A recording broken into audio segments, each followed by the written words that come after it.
Right, so hi everybody. My name is Deo, short for Deograceous, Balmoi. I am delighted to be here today with you. Happy Women's Day. It's great to share this platform and this day with you to celebrate womanhood, to celebrate mothers, daughters, sisters, wherever you are in the world. I'm excited to be here and excited to see everybody that's here from Facebook Live as well. Today, I would like to share with you um, my thoughts about becoming my mothers. And when I talk about mothers, there are so many different ways in which I could explain and express why I think in terms of plural mothers other than mother. Well, my mother, bless her heart, very strong African woman, Janet Akelo Balmoi. I love you with all my heart, and I dedicate this day to you. Grateful for everything that I've learned from you. But I recognize that everything that I have learned about womanhood, about life, hasn't come from one woman or one source. There have been so many women that have influenced my life and taught me so many things. And when I feel that connection with a woman that mentors, teaches, shows me the way, they become my mother. And I look forward to my mothers that are today and my mothers that are to come, because from them, I gain strength. From them, I never feel that I have to face anything by myself. I take them with me wherever I go. And so today, as I speak with you, I'm not alone. I'm here with my mothers. I'm here with their experiences and the lessons that they have taught me over and over again. Now, in Uganda, which is where I'm from, by the way, the concept of mother is not limited to a woman who gave birth to you. Actually, all your mother's sisters call mother. They're not your aunts, they are your mother. And so you tend to have more than one mother anyway as you grow up. And I feel that mothers are givers of life, nurturers, they protect, they are a sanctuary, which a lot of you are. And my life, though it began at birth, still continues till this day, right? And I've had women breathing life into my education, providing sustenance, breathing life into my ideas, my goals, my dreams. And all these women become my mothers. So to everyone that's been a mother to me, I say Happy Women's Day. And I would like to share a couple of things that I have learned from my mothers. And I invite you to do the same. Facebook Live, share a link, tell us the things that you've learned from your mothers, the women that have inspired and educated and taught and helped you become who you are today. One of the first things that I learned as a child, was the safety that women provide. They may not be considered physically strong, they may not um, be considered as, protectors because of strength or anything. But do you realize that every child, if you slipped and fell, if you were in a situation where you felt insecure, the first thing you would say is, Mommy, that's who you call out to. At least that's what I would do.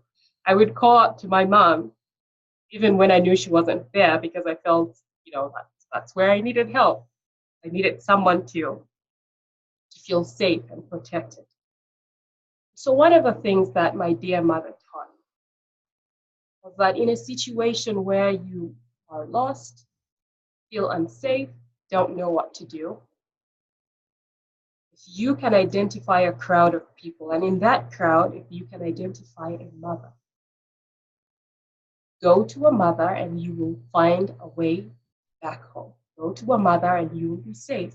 So I learned very early to rely on the women in my life, my mothers, as I call them, that I, I see safety, I see a sanctuary in womanhood. And I hope that to all the women out there, you can help the younger generation feel that they can go to you when they need help. Feel that you will not hold them back and refuse to believe them and make their voices unheard because they need you. They do. And that's what women and mothers have been like to me. My mother had enough schooling to learn how to read and write and count money. Yes, money, because finances are very important to women.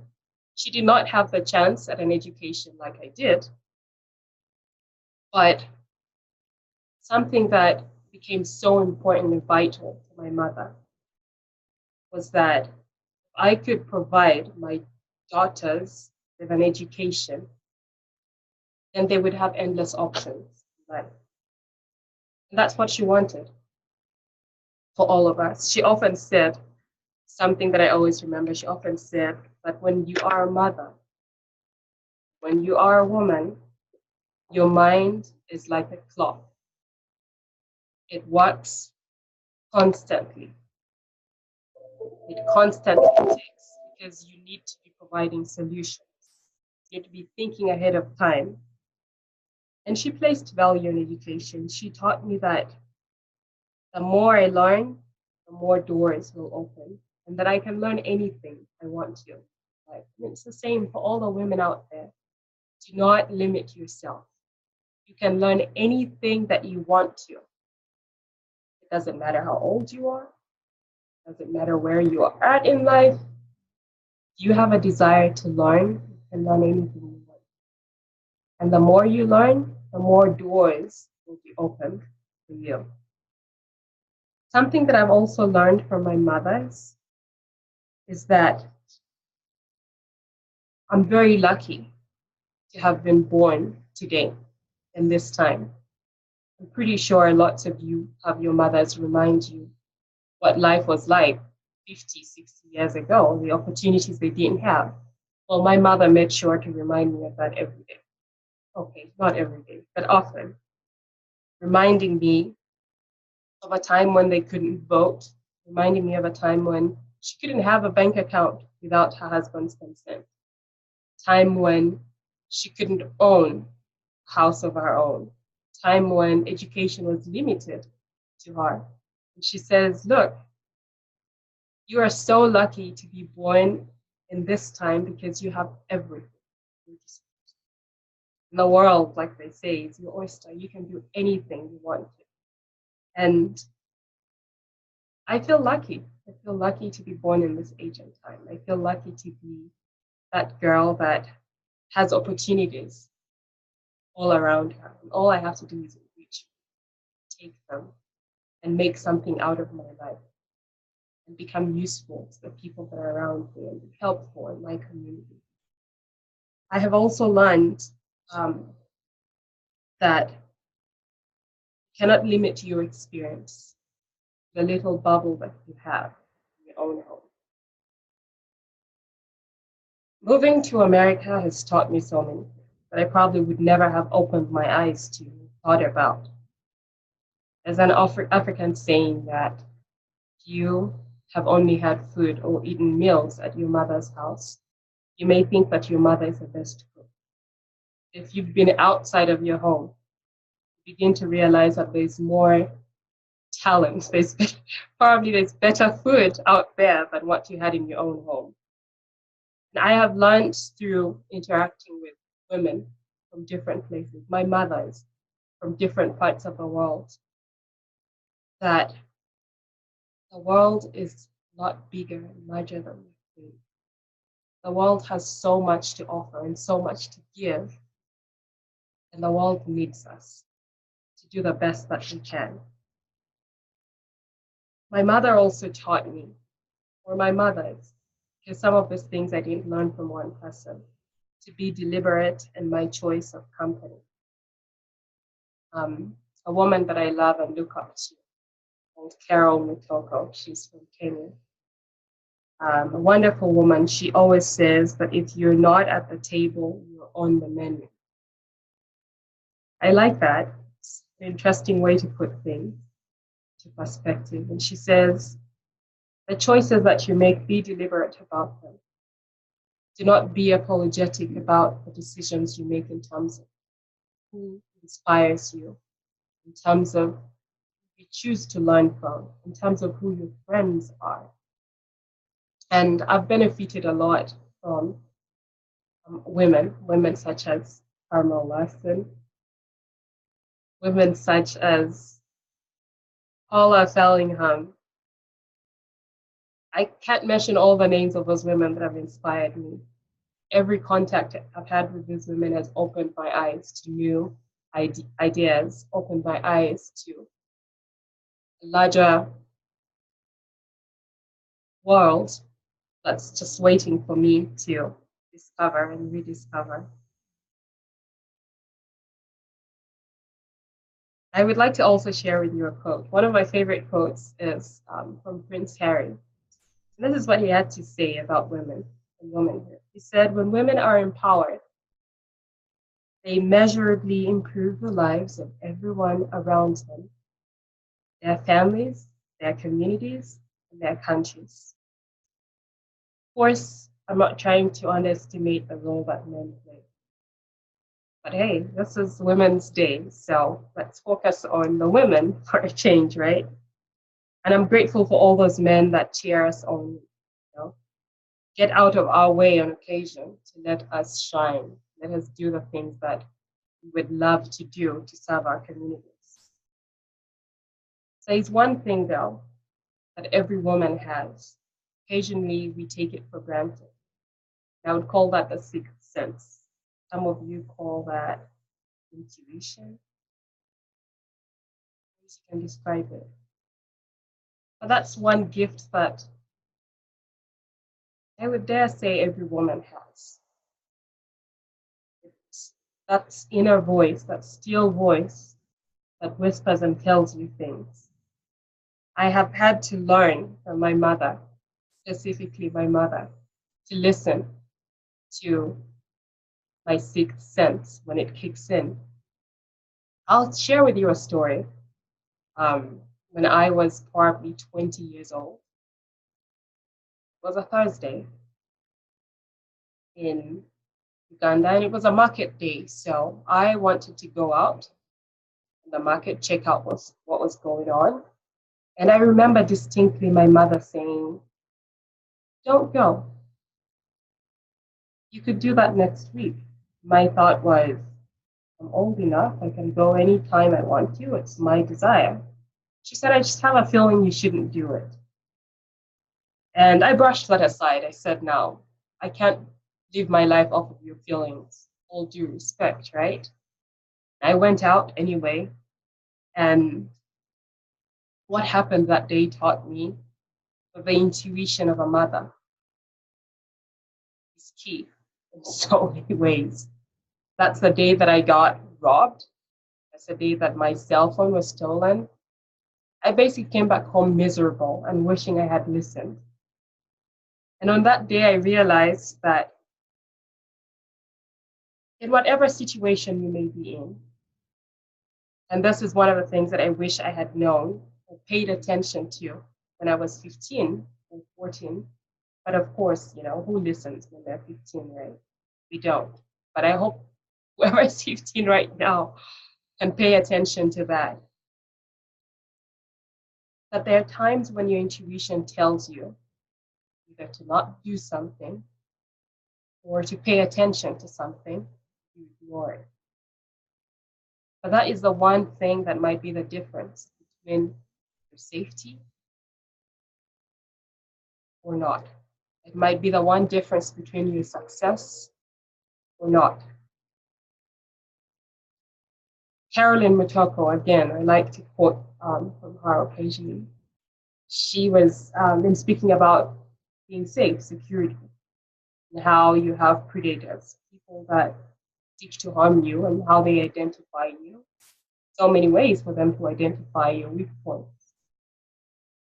But usually your sixth sense will kick in. You get this feeling that something's not right. Even sometimes it's as minor as something is not okay, something's not right. She says when your sixth sense kicks in, hold it, bolt it, and investigate. In other words, do not ignore it. Pay attention. It's your safety symbol that's trying to tell you something. If you listen to that sixth sense, a lot of the time, you will realize that you've been guided. And also, I'm a very spiritual person. So my faith isn't something that I hide. Something that I have learned from my mother, the power of prayer in the life of a woman. It doesn't matter how you do it or in what faith you do it. That connection with the divine has been key and important to me in so many respects. A woman who gets on her knees and prays to know what she should do on a daily basis finds that she's able to make so much out of her day, her life, and also finds that she is an answer to so many prayers, others. She's able to serve people in a meaningful way. I have also learned that in this day and age, women cannot take a backseat.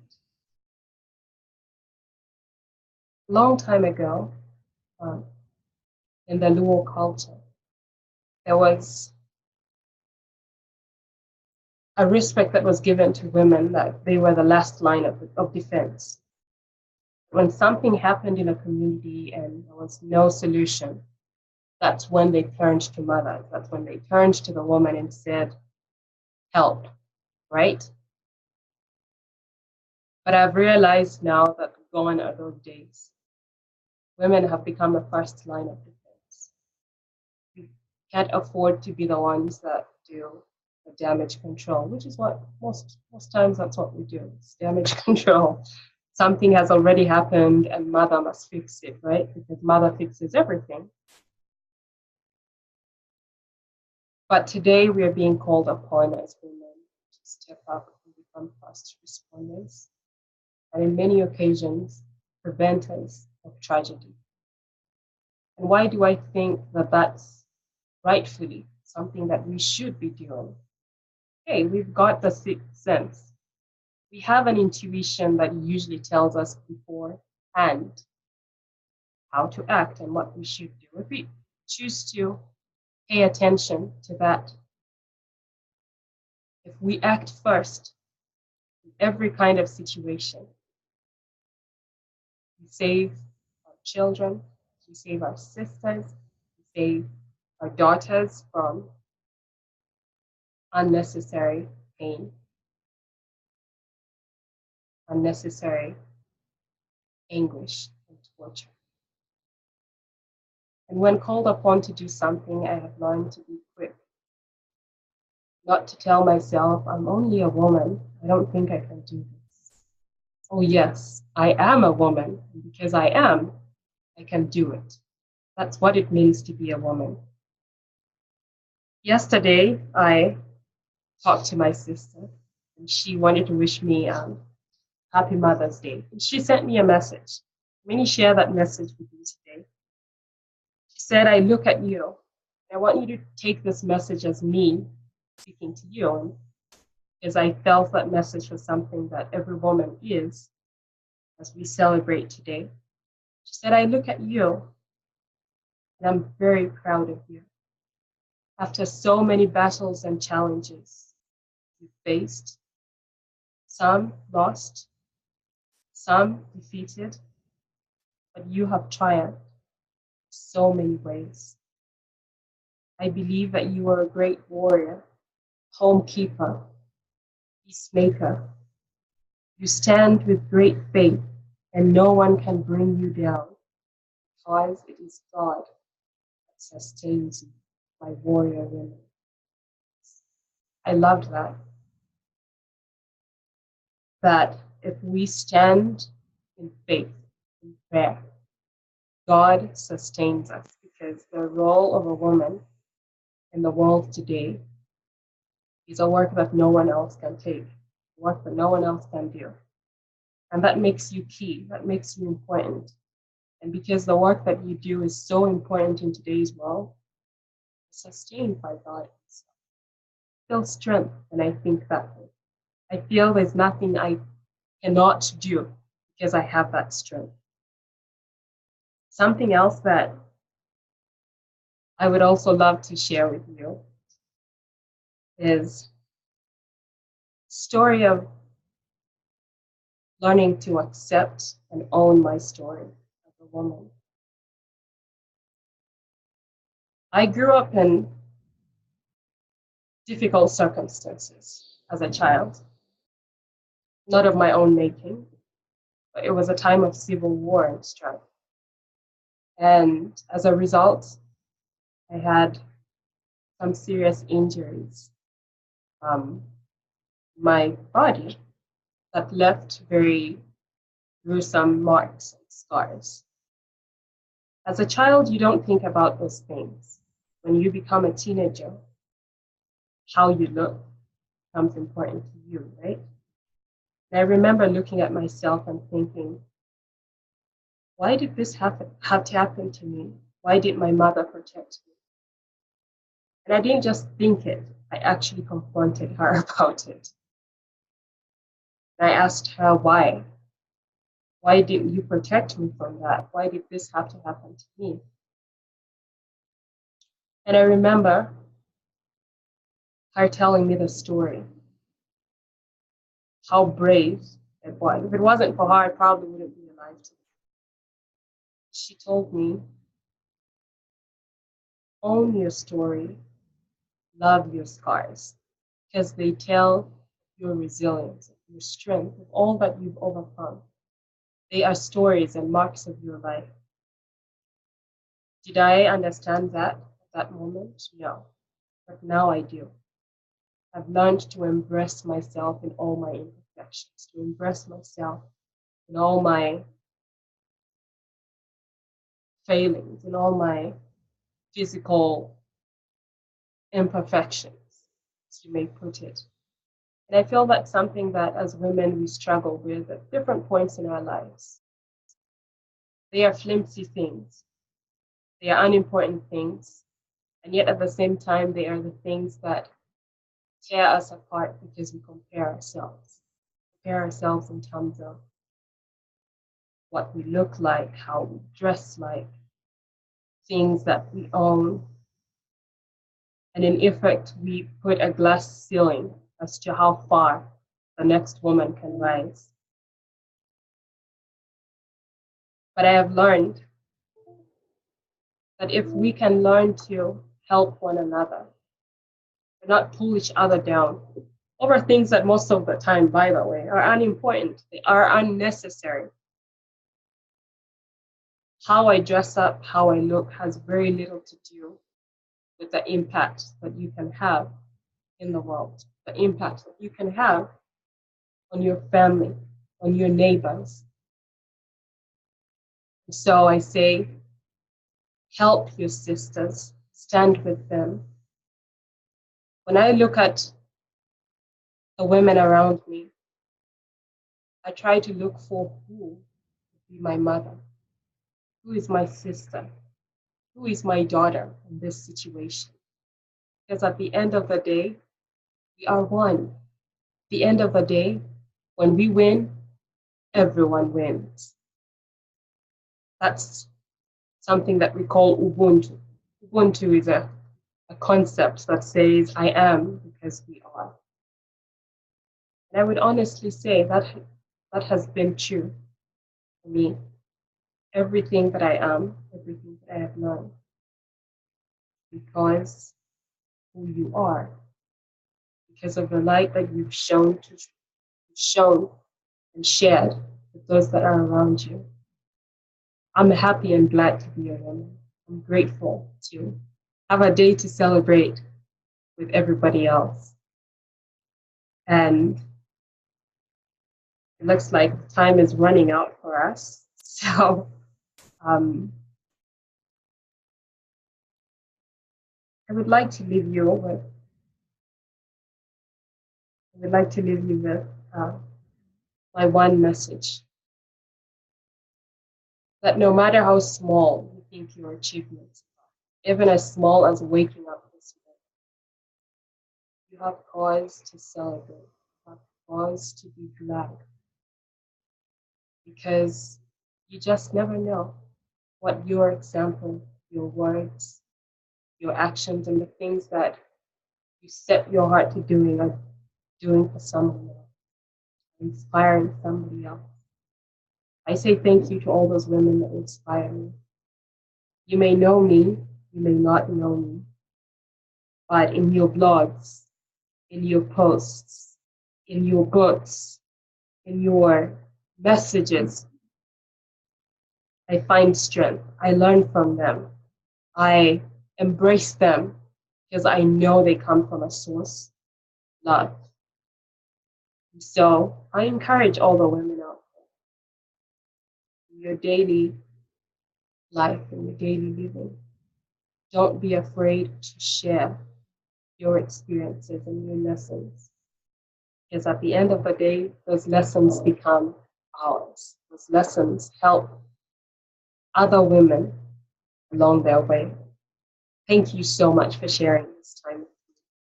And if you had any questions that you wanted to ask me, I promise I will respond to them. I can't do that right now, but I will check out any questions or comments that you had, and I will be sure to respond.